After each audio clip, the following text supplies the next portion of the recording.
은퇴를 앞둔 60대의 킬러 조각. 자기 자신을 지키기 위해 의도치 않게 저질렀던 살인이 그녀를 킬러의 세계로 이끌었다. 버림받는 데 익숙했던 그녀를 처음으로 받아준 류. 그의 혹독한 가르침으로 그녀는 완성형 킬러로 거듭났지만 지킬 것을 만들지 말라던 류가 되려 그녀를 지키다 세상을 떠났다.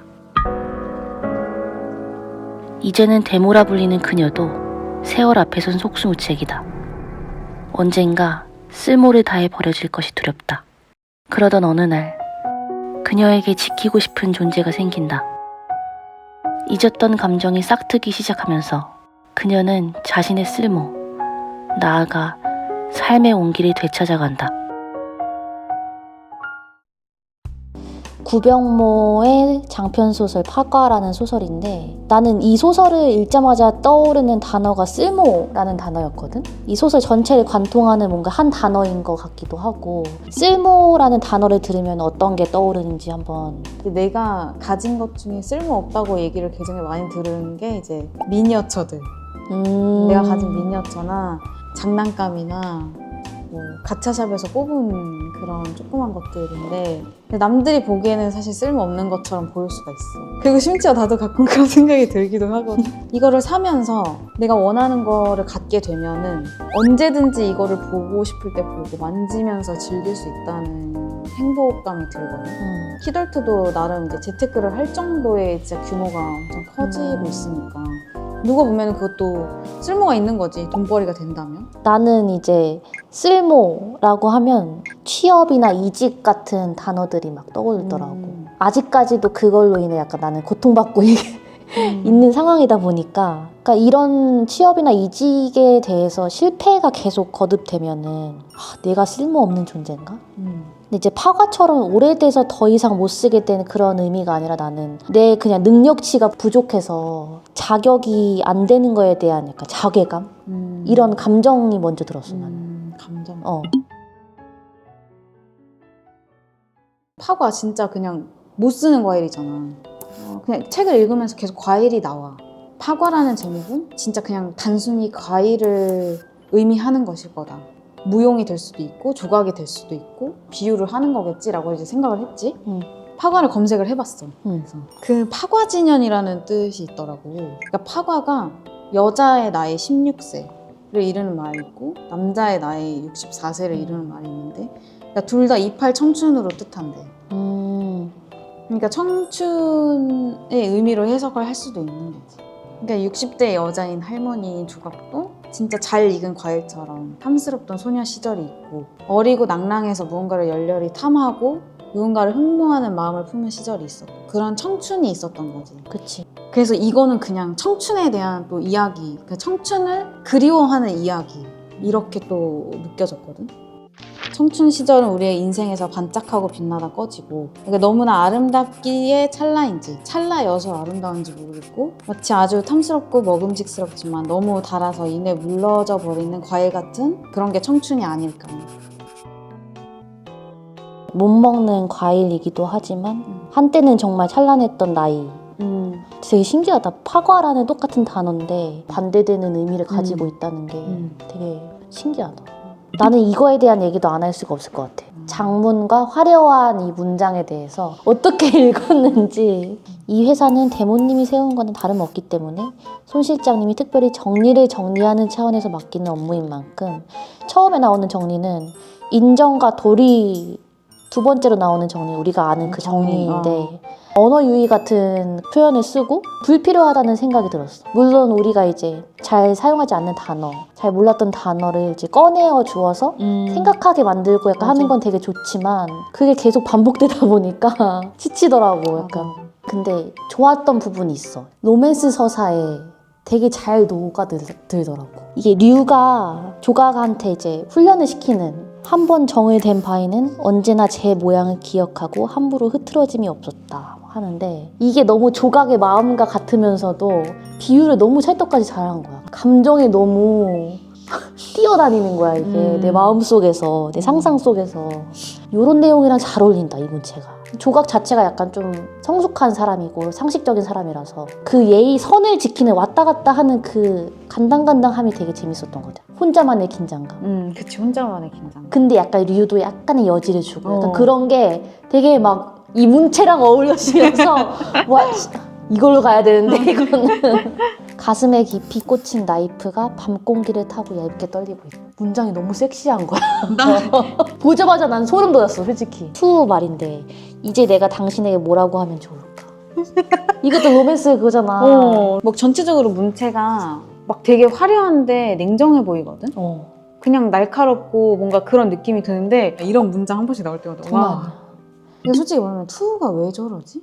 그치. 왜 저렇게까지 하지? 그치. 그게 제일. 얘왜 나도 써놨는데 그거. 132페이지에 그 투우의 그냥 의미 없는 행동을 여기다 적어놨거든. 근데 여기서 이제 유추를 해보는 거야. 투우의 마음이 어떤 마음인지. 보드라운 잔털이 입술을 간지리더니 한입 베어물고 얼마 지나지 않아 기분 두드러지게. 그러니까 알러지가 있어. 복숭아 알러지. 혓끝을 내밀어 입술에 묻은 단맛을 슬쩍 핥고 펜진의 소양감이 점점 더 심해지자. 투우는 고작 한입 먹었을 뿐인 과일을 무심코 흘리거나 가로수 쓰레기통에 넣는 게 아니라 바닥에 패대기 친다. 이제 나는 그 복숭아 같은 과일을 마음이라고 계속 생각을 했거든. 마음이나 애정, 사랑, 뭐 아무튼 어쨌든 그 어떤 마음을 준다라는 걸 표현한다고 생각했고 그 마음을 패대기 치는 거야. 내 어린 시절에 그 상처가 더 큰 거야. 그건 되돌릴 수 없는 그 기억인 거야.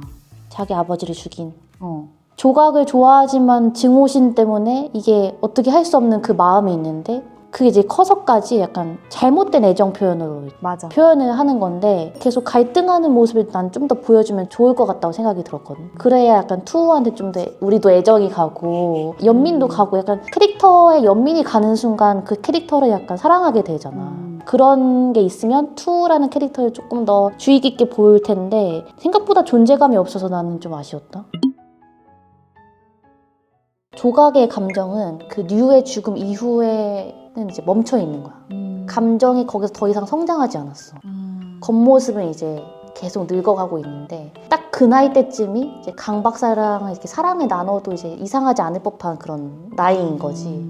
노인을 볼 때랑 그런 사람을 볼 때랑 또 시각이 달라. 그니까. 노인을 볼 때는 그냥 노인이다. 그러니까 얘 조각이 되게 젊은 사람 같아. 생각하는 거나 뭔가 말투나 막 행동이나 이런 거 보면은 맞아. 이 소설 전체적으로 장문이잖아. 어느 딱 한 부분이 단문으로 이루어져 있어. 224페이지에 보면은 나도 아는 부분일까 혹시? 해놨네. 해놨네. 나 여기 있어. 작가가 여기서부터 이야기를 시작했고 결국엔 말하고 싶은 건 이거고 보여주고 싶은 것도 이거다 라고 딱 느껴지는 부분이어서 좋았어. 장문들 사이에서 빛나는 단문. 나는 이거를 딱 보면서 무슨 생각이 들었냐면 너무 아픈 거야. 이 길을 딱 보는데 네가? 그렇지 않아? 이게 지금 조각의 현실인 거야. 스스로 냉장고인 거야.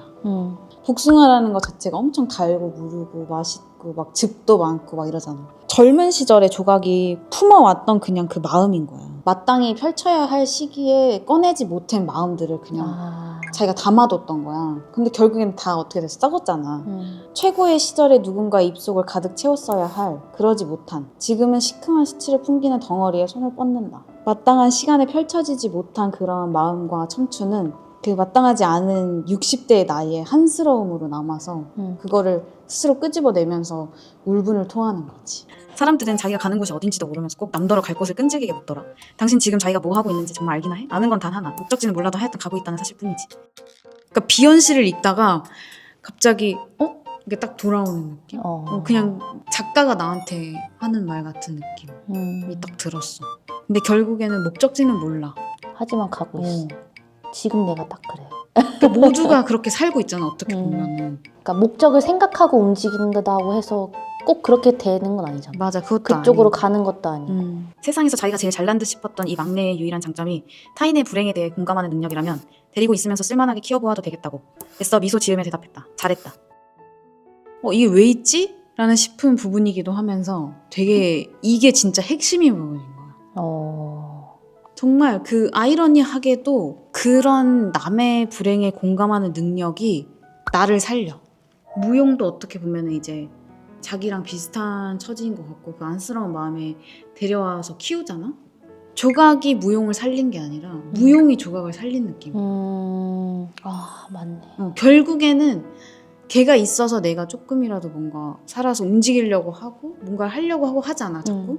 이름은 그렇지만 쓸모없는 것처럼 약간 좀 다 이제 볼품 없어지고 하지만 사실은 그것 때문에 살아가고 나도 무용이라는 단어에 왜 꽂혔냐면 이 바로 직전에 읽은 에세이가 김영하 작가의 단 한 번의 삶이라는 에세이인데 거기서도 무용이라는 단어가 나와. 장자의 사상 중에서 무용의 용이라는 게 있대. 가지가 무성한 나무는 잘라봐야 아무 소용이 없는 것처럼 보이지만 장자는 이게 쓸모가 없기 때문에 천수를 다할 수 있었다고 말하는. 즉 쓸모없어 보이는 것도 결국엔 가장 쓸모 있는 방식으로 존재할 수 있다는 깨달음이라는 뜻이래.